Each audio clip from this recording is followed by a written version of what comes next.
एक बार फिर मर्यादा पुरुषोत्तम श्री राम की कहानी में आपका स्वागत है।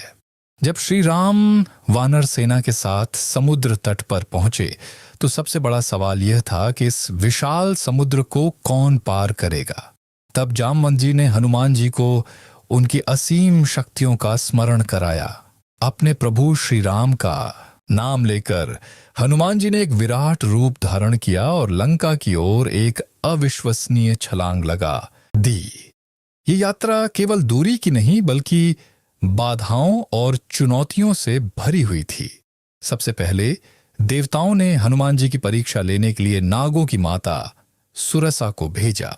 सुरसा ने अपना मुंह फैलाकर हनुमान जी का रास्ता रोक लिया और कहा कि उससे पार करने के लिए उन्हें उसके मुंह से होकर जाना होगा।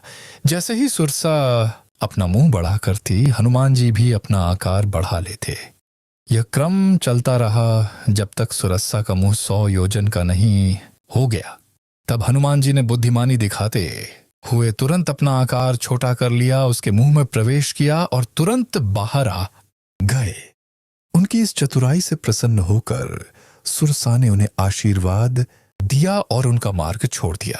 यात्रा में आगे हनुमान जी का सामना सिंह का नाम की एक भयानक राक्षसी से हुआ। वह समुद्र में रहती थी और आकाश में उड़ने वाले जीवों की परछाई पकड़कर उन्हें खींच लेती थी। तो सिंहिका ने हनुमान जी की छाया को पकड़ लिया, जिससे उनकी गति धीमी हो गई। हनुमान जी ने नीचे देखा और उस विशाल राक्षसी को पहचान लिया। उन्होंने तुरंत अपने शक्तिशाली मुक्के के एक ही प्रहार से सिंहिका का वध कर दिया और अपनी यात्रा को फिर से निर्बाध रूप से आगे बढ़ाया। अंत में हनुमान जी लंका के तट पर पहुंचे, लेकिन उनकी चुनौतियां अब भी समाप्त नहीं हुई थीं। लंका के भव्य द्वार पर लंकिनी नामक एक राक्षसी पहरा दे रही थी, जो लंका की रक्षक थी। उसने हनुमान जी को एक साधारण वानर समझकर रोकने की कोशिश की और उन्हें चुनौती दी। हनुमान जी ने उसे अपने एक ही मुक्के से ऐसा प्रहार किया कि वह रक्त वमन करती हुई जमीन पर गिर पड़ी। होश में आने पर लंकिनी को ब्रह्मा जी का वह वचन याद आया कि जब एक वानर के प्रहार से वह व्याकुल हो जाए तो समझ लेना कि लंका का अंत निकट है। उसने हनुमान जी को प्रणाम किया और उन्हें नगर में प्रवेश करने दिया।